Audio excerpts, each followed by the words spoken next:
The whispers in the walls. Late one evening, MIA moved into her new apartment, a charming yet slightly worn building on the outskirts of town.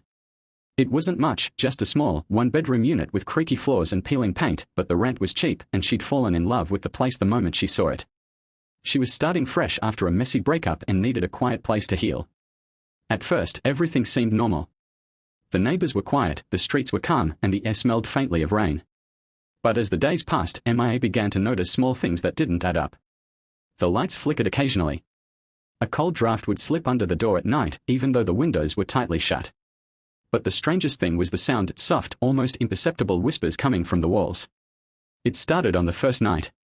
She was lying in bed, reading a book, when she heard it, faint, as if someone were speaking just out of reach. MIA tried to brush it off, thinking it was the sound of the building settling or the wind. But the whispers continued, growing more distinct each night. They were never loud enough to make out the words, but they had a rhythm, a pattern that seemed deliberate.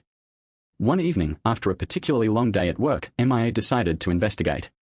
She stood still in her living room, listening. The whispers were faint but constant, like murmurs in another language. The sound seemed to come from the wall behind her couch. Her heart raced as she approached it, the air growing colder the closer she got. Tentatively, she placed her hand against the wall. It felt strangely warm to the touch, but as soon as her fingers made contact, the whispers stopped. Confused and more than a little unnerved, MIA backed away. She didn't know what to think. Was it just the house settling? Or was there something else? The next day, she reached out to the building's landlord, an elderly woman named Mrs. Grayson. When MIA mentioned the strange noises, Mrs. Grayson's face went pale. "Oh dear," she whispered. "You've heard them, haven't you?" MIA frowned. "Heard what?" "The whispers. They've been here a long time." Mrs. Grayson looked around nervously, as if checking to make sure no one was listening. "This building, it's old. Very old.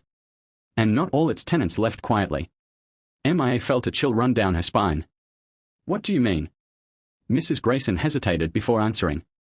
"It's said that the walls of this building hold the voices of those who disappeared. People who came here and never left, but whose souls are still trapped in the walls. They whisper to anyone who will listen." MIA didn't know what to say. It all sounded ridiculous. But that night, as she lay in bed, the whispers came again, louder this time. She could almost make out words. Her heart raced as she strained to hear. "Help us, trapped." Her breath caught in her throat.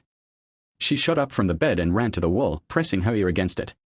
The voices grew clearer. "Let us out." Panicked, MIA grabbed her phone and called Mrs. Grayson. "What do I do? What do I do?" she asked, her voice trembling. There was a long pause on the other end before Mrs. Grayson spoke, her voice low and urgent. "You need to leave.